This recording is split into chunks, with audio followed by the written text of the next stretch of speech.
అందరికీ నమస్కారం. నిన్నటి నుంచి మీరందరూ ఒక వీడియో చూస్తున్నారు, కొన్ని ఫోటోలు పెడుతున్నారు. సభ్యత సంస్కారం లేకుండా కొన్ని కుక్కలు నా కుటుంబాన్ని, నా పిల్లల్ని, నా భర్తని అందరినీ అవమానపరచాలని ఉద్దేశంతో కొన్ని ఫోటోలు, వీడియోలు పెడుతున్నారు.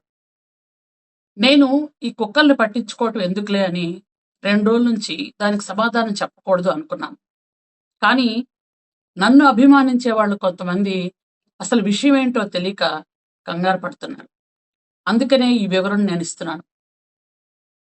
ఈ నెల ఇవి పెడుతున్నారు కానీ ఆగస్టు 29వ తేదీ నా కొడుకు పుట్టినరోజు.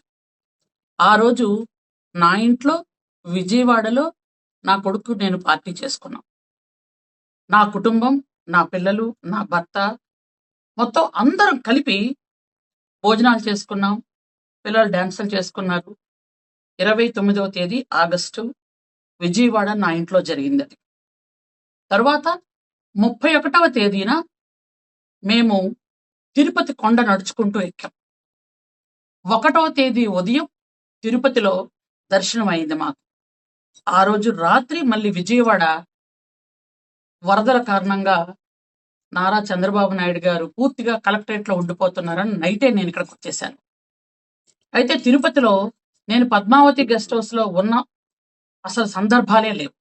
నేను కానీ, నా కుటుంబం కానీ, నా అనుచరులు కానీ, నా స్టాఫ్ కానీ ఎవరు కూడా పద్మావతి గెస్ట్ హౌస్లో లేవు.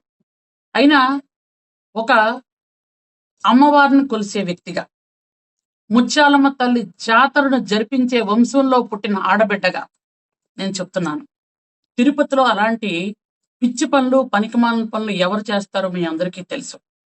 నిజంగా అట్లాంటి పనులు చేసినా, ఆ దేవుణ్ణి అవమానించినా ఇంతకు పూర్వం ఏమైపోయారో మీ అందరికీ తెలుసు.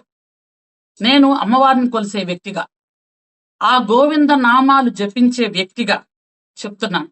నిజంగా ఈ వీడియోలు వైరల్ చేసిన వాడు ఎవడో గాని, ఆ కుక్కలు ఎవరో గాని, మీకు నిజాలు తెలుసో లేదో నాకు తెలియదు. భగవంతుడు మాత్రం మీకు చూపిస్తాను.